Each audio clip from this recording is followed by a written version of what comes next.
Hello students, welcome to my channel English with Manish Nema. हमने पिछले वीडियो में प्रैक्टिस सेट फर्स्ट के डू एज डायरेक्टेड देखे थे। आज हम आपको लेकर आ रहे हैं practice set number 2 MP board class 12th का प्रैक्टिस सेट 2 में जो डू एज डायरेक्टेड है उनको लेकर हम यहाँ पर आ रहे हैं। तो देखिए पहला क्वेश्चन क्या है डू एज डायरेक्टेड में। पहला क्वेश्चन आपका दिया गया, I believe so you have acted wrongly. क्या करना है उसको बहुत अच्छे से देखिएगा, क्योंकि जो निर्देश है उसी के अनुसार आप डू एज डायरेक्टेड करते हैं। लिखा है combine the sentence using noun clause.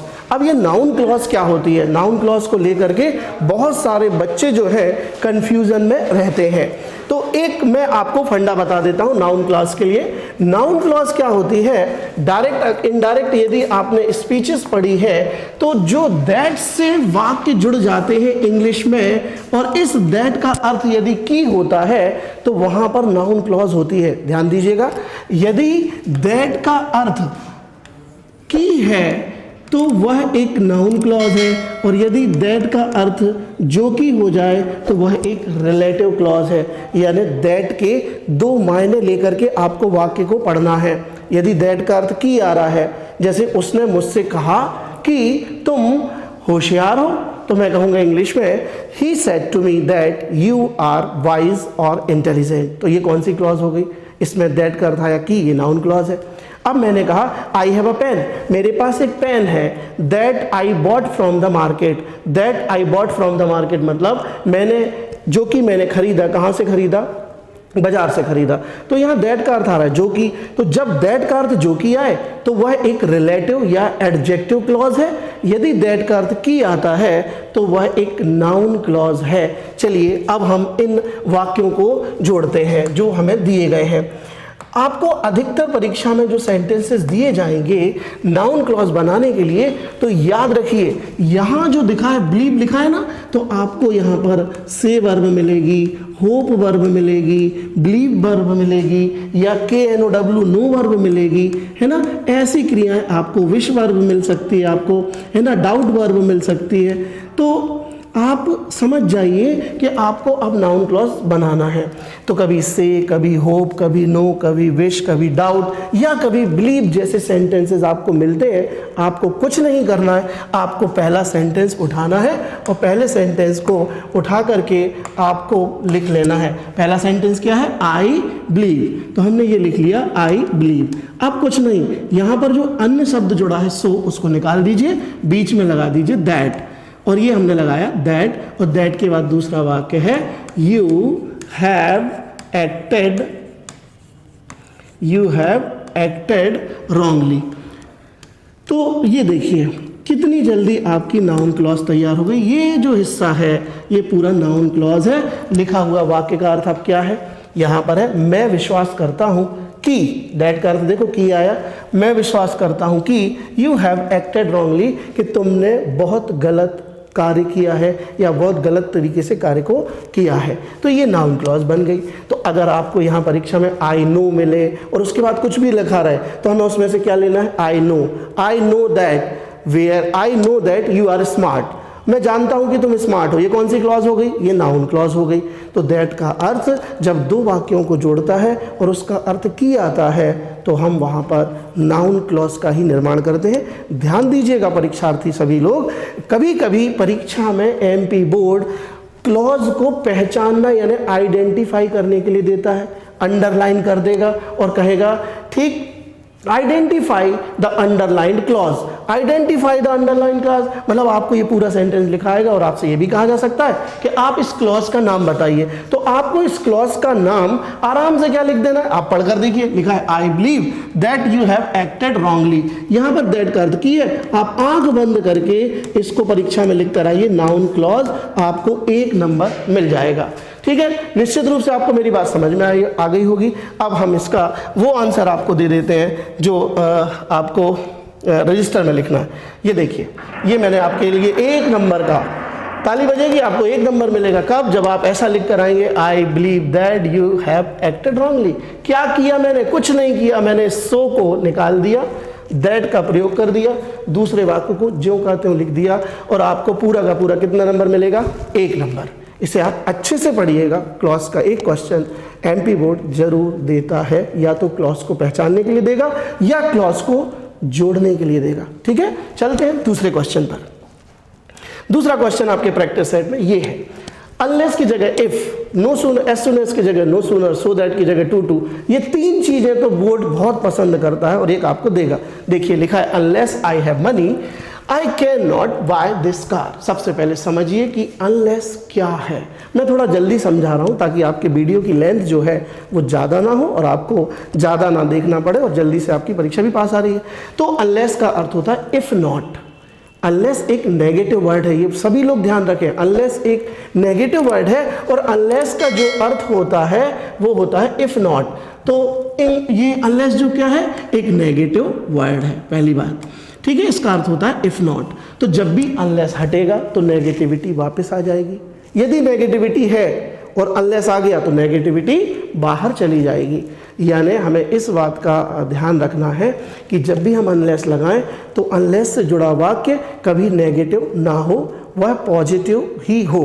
तो चलिए अब जल्दी से हम जोड़ते हैं। हमारा पहला वाक्य अनलेस आई हैव मनी, तो मैंने अनलेस की जगह लगा दिया इफ़ और फिर हमने लगा दिया सब्जेक्ट आई। अब देखिए वाक्य कैसा है, पॉजिटिव है। तो अब हम इफ़ लगा रहे हैं तो जो इसके अंदर नेगेटिविटी है वो बाहर आएगी और वो किस रूप में आएगी, डोंट के रूप में। अब आप कहेंगे सर डोंट क्यों, डज नॉट क्यों नहीं, या फिर डिड नॉट क्यों नहीं? तो हमें इसके लिए कुछ नहीं, वर्ब से बात करनी है। यहाँ लिखा है हैव, और हैव दो काम करता है। हैव एक सहायक क्रिया भी है, हैव एक मुख्य क्रिया भी है। हैव जो है एक मुख्य क्रिया भी है, ध्यान रखिए। हैव एक दोगला आदमी, दोगले आदमी सुने आपने इंग्लिश, ऐसा ही दोगला आदमी है हैव। ये हेल्पिंग वर्ब भी है और यह मेन वर्ब भी है।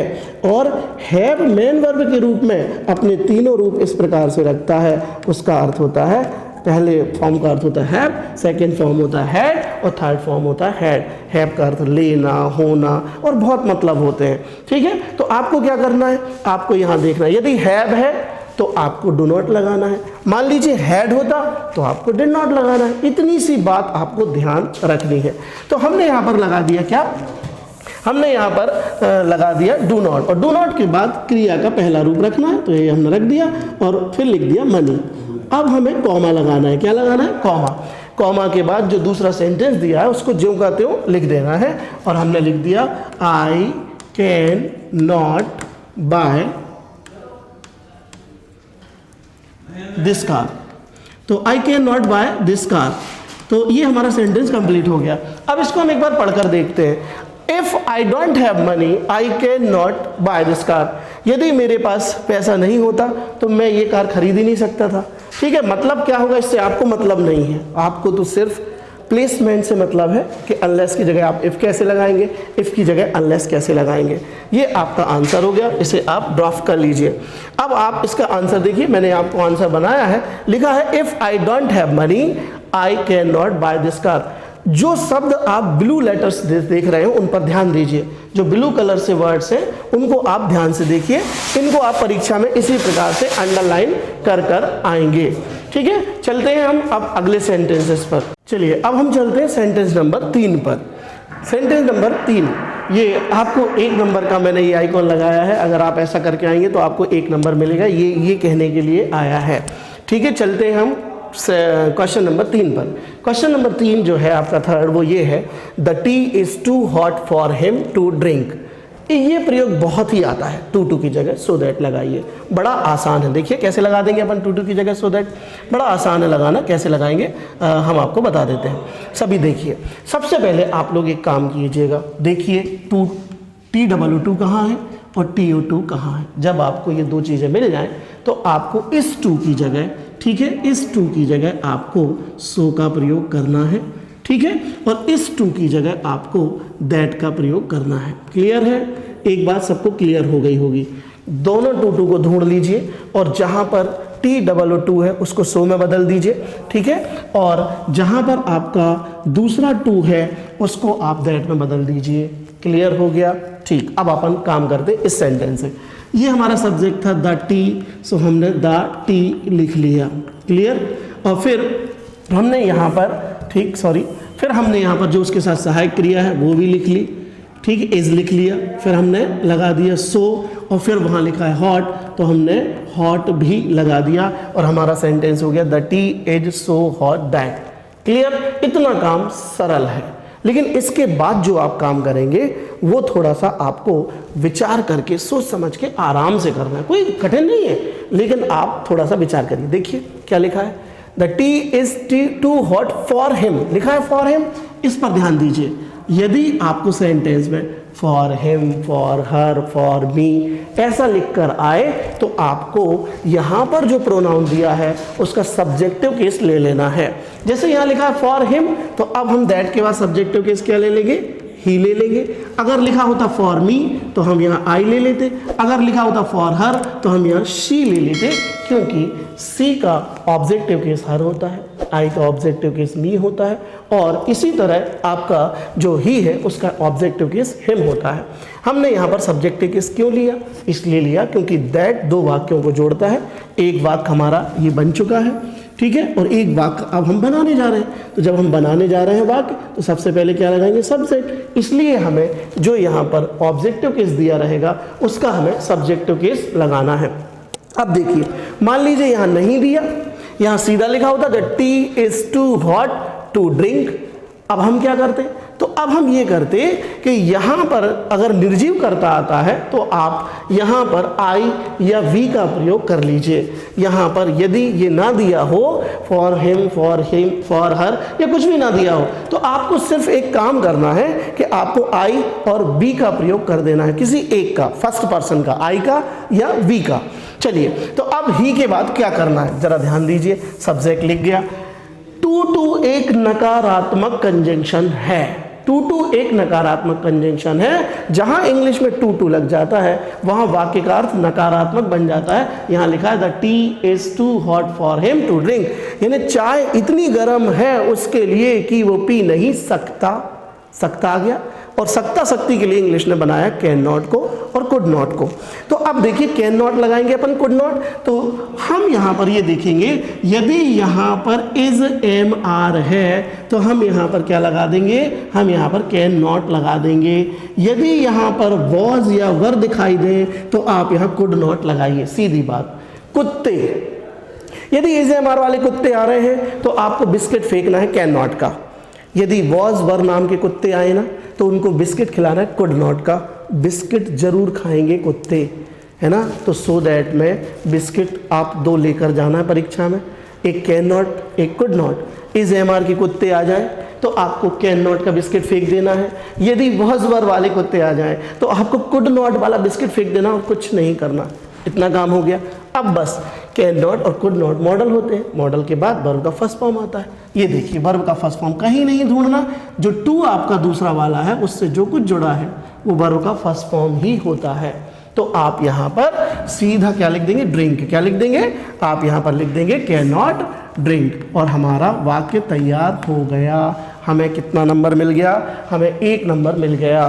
The tea is so hot that he can not drink, चाय इतनी गर्म है कि वह पी नहीं सकता। ये हमारा टू की जगह क्या लग गया है, सो दैट लग गया है। फिर से सुन लीजिए, टू की जगह सो दैट लगाने के लिए कुछ नहीं करना, TOO की जगह सो लगा दीजिए, TO2 को दैट में बदल दीजिए, पूरा पहला सेंटेंस लिख दीजिए। दैट के बाद सब्जेक्ट लाना है। इस सब्जेक्ट को देखने के लिए यहाँ देखिए, यदि फॉर के साथ कुछ हिम या हर या मी जुड़ा है उसका सब्जेक्टिव केस ले आइए। नहीं जुड़ा है तो आई लगा दीजिए, नहीं जुड़ा है, यहाँ पर कुछ नहीं मिल रहा है तो केवल आई रख दीजिए। उसके बाद 2 बिस्किट खिलाना है कुत्तों को, कैन नॉट और कुड नॉट के। यदि इज एम आर आए तो आपको कैन नॉट का बिस्किट डाल देना है, यदि वॉज वर आए तो आपको कुड नॉट का बिस्किट डाल देना है, और उसके बाद वर्ब का फर्स्ट फॉर्म लगा देना, और किसी से नहीं बताना कि हमने टू की जगह सो दैट लगा लिया।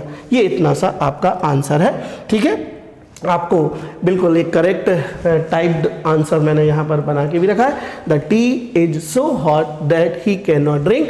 ध्यान दीजिएगा, जो आप यहाँ पर क्या कहते हैं दैट और सो देख रहे हैं, ये नीले कलर से इसलिए क्योंकि इनको ऐसे ही प्लेस करना है, ऐसे ही आपको परीक्षा में लगाना है। आपको मिलेगा कितना नंबर, 1। फिर 1 नंबर आपको मिलेगा। ये कह रहा है, मैं नहीं कह रहा हूँ, अगर आप ऐसा करेंगे तो 1 नंबर मिलेगा, ये हमारे साहब कह रहे हैं। ठीक है, ये हमारे कल्लू जी हैं, ये हमारे मित्र हैं, ठीक है। चलिए अब चलते हैं क्वेश्चन नंबर 4 पर।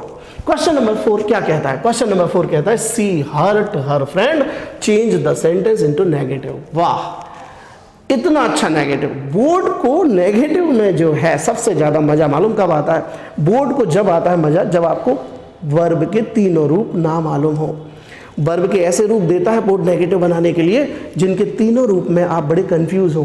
तो वर्ब के 13 या 14 रूप ऐसे हैं जिनके तीनों फॉर्म एक से होते हैं, ठीक है। उसके लिए मैंने एक कहानी बनाई है, मेरे चैनल पे डली है, ऐसी क्रिया जिनके तीनों फॉर्म एक से होते हैं, उसको एक कहानी से आप याद कर लीजिएगा। उसमें ये भी है हर्ट, ठीक है, cut cut cut, put put put, hurt hurt hurt, shut shut shut. तो बस अगर आप इनसे परिचित हैं तो आपका वाक्य कभी नेगेटिव गलत नहीं हो सकता है, ठीक है। देखिए कैसे नेगेटिव बनाएंगे। सबसे पहले नेगेटिव बनाने के लिए कुछ ना करिए, केवल बात करिए किससे? वर्ब से। आप सिर्फ वर्ब से बात करिए कि वर्ब का रूप कौन सा है। यदि आपने उसका रूप पहचान लिया तो आपको 1 नंबर मिल गया, ठीक। और अगर रूप पहचानने में गलती कर दी तो फिर आप दिक्कत में आ जाएंगे। देखिए हर्ट लिखा है, हर्ट के तीनों फॉर्म जो है वर्ब के हर्ट ही होते हैं। हर्ट के तीनों form first second third hurt ही होते हैं। अब हम क्या माने, फर्स्ट है कि सेकंड? इसका छोटा सा तरीका है जानने का। देखिए आगे करता क्या लिखा है? शी, और शी करता होता है तो फर्स्ट फॉर्म में SES लगता है, और अगर SES नहीं लगा तो निश्चित रूप से सेकंड फॉर्म है। अब आप कहेंगे सर थर्ड भी तो हो सकता है, तो थर्ड जो है वर्ब का बड़ा रईस और अमीर फॉर्म है। जब भी वो आता है तो वो कहता है हमारे साथ नौकर आएंगे। वर्ब का थर्ड फॉर्म घर से अकेला नहीं निकलता है, अपने साथ हैज़ हैव नाम के नौकर लेकर निकलता है। कभी कभी हैड वाला नौकर आता है, कभी विल हैव वाला नौकर आता है। यानी थर्ड फॉर्म को पहचानना उनके नौकरों से आसान है। लेकिन फर्स्ट सेकंड बड़े गरीब हैं, ये घर से सब्जी लेने के लिए बेचारे अकेले ही निकलते हैं, इनके साथ कोई हेल्पिंग वर्ब साथ में नहीं जाती। तो आप यहाँ पर बड़े आराम से ये देखिए, यदि कर्ता एक वचन है तो वर्ब में SES लगता है तभी प्रेजेंट इंडेफिनिट बनता है, नहीं लगा है तो पास्ट इंडेफिनिट है। खैर दिमाग में टेंस भी मत लाइए, अगर SES जुड़ा है तो डज नॉट से नेगेटिव बनेगा, और नहीं जुड़ा है तो डिड नॉट से नेगेटिव बनेगा। चलिए बना देते हैं नेगेटिव 1 मिनट के अंदर। हमारा वाक्य का कर्ता क्या है? शी। हमने लिखा शी, और शी के बाद क्या लिखा? Did not. और अब हम जानते हैं कि हर्ट के तीनों फॉर्म हर्ट होते हैं, तो हमने हर्ट ही लिख दिया, और फिर कुछ नहीं, जो उसमें ऑब्जेक्ट दिया है वो हम लिख देंगे फ्रेंड। क्लियर है? ये देखिए, ये आपका सेंटेंस तैयार हो गया और हमारा वाक्य बन गया डिड नॉट हर्ट। इस पर बहुत अच्छे से काम करिएगा, और कुछ भी कठिन नहीं है, सिर्फ यही बात कठिन होती है थोड़ी सी कि हम डिड नॉट और डज नॉट कैसे तय करके लगा रहे हैं। और वर्ब का जो बोर्ड है उसका सबसे अच्छा नेगेटिव फॉर्म जो है, वो नेगेटिव बनाने वाला वाक्य वो है ये। वर्ब का जो हेल्पिंग वर्ब है, सॉरी जो मेन वर्ब है डिड और डू और डज, बोर्ड इनके नेगेटिव जरूर देता है। अगर इनके बाद, याद रखिएगा ये रूल, यदि आपको, ठीक है, कर्ता के बाद कभी डिड डू और डज मिले, ये मैं पहले वीडियो में बता चुका हूँ, यदि कर्ता के बाद कभी डू डज और डिड मिले, अपने घर से एक नॉट और डू ले जाना और इनके बाद लगा देना, ये हम घर से ले गए नॉट, ये हम घर से ले गए नॉट, ये हम घर से ले गए नॉट, और इनके बाद लगा दिए डू, और इनके बाद लगा दिए डू, और इनके बाद लगा दिए डू। हमें नहीं मालूम कौन सा टेंस है, हम नहीं जानते क्या है, हमारा नेगेटिव तैयार है। सबसे ज़्यादा पूछे जाने वाला वाक्य MP बोर्ड में, सब्जेक्ट के बाद डिड डज और डू आए तो क्या करना है? एक नॉट लगाना है और डू भी लगाना है। यही डू लगाकर बच्चे नहीं आते हैं, उनका नंबर कट जाता है। चलिए, तो आप समझ गए होंगे कि आपको इसका नेगेटिव कैसे बनाना है। एक सही टाइप्ड और कंप्यूटराइज्ड टाइप्ड आंसर आपके पास सामने है। She did not hurt her friend, उसने अपने दोस्त को नुकसान नहीं पहुंचाया, उसने अपने दोस्त को चोट नहीं पहुंचाई। और कोई दोस्त को चोट पहुंचाया भी मत करो यार, दोस्त अच्छे होते हैं, ठीक है। चलिए, तो अब क्या मिला आपको? आपको मिला नंबर 1, ठीक है। चलिए अब चलते हम अपने 5वें सेंटेंस पर, सेट 2 के। तो सेट 2 में 5वां सेंटेंस है, this is the school where I teach, identify the underline clause. अभी मैंने फर्स्ट क्वेश्चन में आपको बताया था नाउन क्लॉज पढ़ाते वक्त कि आपको कभी कभी अंडरलाइन करके क्लॉज दी जाएगी और ये कहा जाएगा कि इस क्लॉज को पहचानिए। तो कैसे पहचानेंगे? पढ़ते हैं क्या लिखा है। दिस इज द स्कूल, यह वह स्कूल है, वेयर आई टीच, जहां मैं पढ़ता था। देखिए स्कूल क्या है, एक नाउन है, सबको मालूम है स्कूल एक नाउन है, ठीक है, ये मैंने पहले लिया। हमें पता है कि स्कूल क्या है, एक नाउन है, ये हमारा स्कूल एक नाउन है। और देखिए आगे क्या लिखा, यह वह स्कूल है जहां मैं पढ़ता था। अब ये पूरी बात इस नाउन की विशेषता है, और नाउन की विशेषता को ही कहते हैं एडजेक्टिव क्लॉज। नाउन की विशेषता बताने वाले शब्द को एडजेक्टिव कहते हैं, और अगर वो 2-3 है तो वो क्लॉज होती है, तो उसको एडजेक्टिव क्लॉज कहते हैं। तो दिया गया सेंटेंस क्या है, this is the school where I teach. Where I teach, यह वह स्कूल है जहां मैं पढ़ाता था। तो यहाँ किसकी विशेषता बता रहे हैं, उस स्कूल की, और विशेषता काय से बता रहे हैं, जहां मैं पढ़ाता था, ये पूरी क्लॉज से। तो ये कौन सी क्लॉज हुई, ये क्लॉज हुई एडजेक्टिव क्लॉज। कौन सी क्लॉज, ये है एडजेक्टिव क्लॉज, ठीक है, ये एडजेक्टिव क्लॉज है। ये पॉइंट ये रख दिया, ठीक है, एडजेक्टिव क्लॉज है, आसानी से पहचान सकते हैं, ठीक। अब ध्यान दीजिए, ठीक है, this is the place where I met my friend, यह वह स्थान है जहां मैं अपने दोस्त से मिला। तो स्थान की विशेषता बतला रहे हैं, स्थान एक नाउन है, नाउन की विशेषता क्या होती है, एडजेक्टिव होती है। तो उस क्लॉज को भी अपन क्या कहेंगे, हम उसको एडजेक्टिव, या इसी का दूसरा नाम रिलेटिव क्लॉज भी है, सभी लोग ध्यान रखेंगे, इसी को हम रिलेटिव क्लॉज के नाम से भी पुकारते हैं। एडजेक्टिव क्लॉज को ही रिलेटिव क्लॉज के नाम से पुकारा जाता है। तो ये कौन सी क्लॉज है, रिलेटिव क्लॉज है। चलिए आगे चलते हैं, इसका आंसर जान लेते हैं। ये आपका एडजेक्टिव क्लॉज है, इस प्रकार से आप अंडरलाइन क्लॉज का नाम बता के आएंगे परीक्षा में कि ये एडजेक्टिव क्लॉज है। चलिए कितना नंबर मिलेगा आपको, फिर 1 नंबर मिलेगा। अब चलते हैं हम अपने अंतिम वाक्य पर, जो हमारे प्रैक्टिस सेट 2 का अंतिम वाक्य है, वो है there is life there is hope, combine the pair of sentences using as long as. ध्यान दीजिए, एज सून एज का हिंदी मतलब होता है, एज सून एज का हिंदी मतलब होता है जैसे ही और वैसे ही, ठीक है, जैसे ही और वैसे ही। एज सून एज ये कंजंक्शन होती है, इसका अर्थ होता है ऐसे ही, जैसे ही और वैसे ही। इसी तरह आपकी अगली कंजंक्शन है एज लॉन्ग एज, इसका मतलब होता है जब तक। आप इनके हिंदी मतलब लिख लें, एज सून एज का हिंदी मतलब है जैसे ही, एज लॉन्ग एज का हिंदी मायने है क्या, जब तक, और एज का हिंदी मायने है इतना और जितना, ठीक है। तो जब भी हमें कंजंक्शन खाली स्थान के रूप में आएगी तो आपको ये बहुत जरूरी है, it is essential and necessary and very must for you to know the Hindi meaning of this conjunction. If you know the Hindi meaning you can insert the right fill in the blanks, otherwise no chance. तो देखिए अब लिखा है there is life there is hope, हमें as long as से उन्होंने जोड़ने दिया है, कभी कभी नहीं भी देते, वो कहते हैं जोड़ो सेंटेंस, तो फिर हमें ये सब मालूम होना चाहिए कि कौन से शब्द से जुड़ेगा।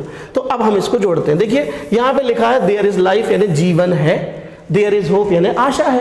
तो अब हम इसको कैसे बोलेंगे कि जब तक जीवन है, एज लॉन्ग एज करते होता है जब तक, तो जब तक जीवन है तब तक आशा है, कि जब तक आशा है तब तक जीवन है, जब तक आशा है तब तक जीवन है, ऐसा कहना तो बड़ा अजीब लगता है। तो जब तक जीवन है तब तक तो आशा है, तो ये एक सेंटेंस बनेगा और इसका आंसर हमारे पास हो जाएगा, सॉरी यहाँ पर हमारा आंसर हो जाएगा as long as there is life, फिर हम कॉमा लगा देंगे और कॉमा के बाद लिख देंगे देयर इज होप, यानी तब तक क्या है, आशा है। तो तब तक जीवन है जब तक आशा है, ऐसे सेंटेंस को आप जोड़कर आ जाएंगे। ध्यान दीजिए, दूसरे सेंटेंस को पहले मत लिख देना, नहीं तो गलत हो जाएगा। तो आपको एज लॉन्ग एज इस तरीके से लगा देना है और बाकी को जोड़ देना है, ठीक है। सभी लोग स्क्रीनशॉट लेते जाएं और स्क्रीनशॉट के साथ साथ ये भी तय करते जाएं कि आपको कोई चीज़ समझ में नहीं आ रही है तो आप तुरंत अपने रजिस्टर में उसको लिख लीजिए और मुझे कमेंट कर दीजिए वीडियो में, या फिर आप मुझे व्हाट्सअप कर दीजिएगा, तो मैं भी उसको और सरल तरीके से बताने का प्रयास करूंगा, ठीक। और इस वीडियो को ज़्यादा से ज़्यादा आप शेयर करेंगे, क्योंकि